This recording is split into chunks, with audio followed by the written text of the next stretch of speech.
I'm sorry if I love you too much.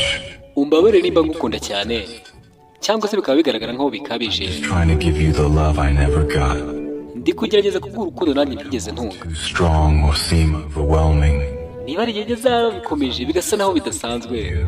Ntabwo uri kumba nshaka kukubuza guhumeka. You know how special you are to me. Nuko mba nshaka kumenya yuko wamenye ku buryo uri ingenzi kuri njyewe. Experienced. Ntabwo nshaka gusubiramo amakosa nakoze. To find balance. Gusa rimwe na rimwe mba ngerageza kurwana no kubona uburinganire. Ndashaka kuguha Wish I had. buri kintu cyose nifuza ko nakabaye naragize. Urukundo rutagira amananiza, rw'urunyembaraga, Present. kandi ruzahora iteka rwigaragaza. Never seemed like too much. Niba ari igihe nigerageza ngaragaza ko byakabije, Fill the voids in both our hearts. nuko nabaga ngerageza kuziba icyuho kiri mu mitima yacu. Ndabizi ntabwo naba intungane, Genuine. ariko umutima wanjye uratunganye pe. To make you feel cherished in ways I never knew. Icyo nshaka nuko wiyumva ko ukunzwe mu buryo nabibwanye ntigeze menya. Ndashaka kuba ahantu hatekanye, aho uzajya ukumva urakunzwe, wajya uvuga ukumva urumviswe, kandi ukumva ko uri agaciro cyane. Uko byazaba bimeze kose, no matter what.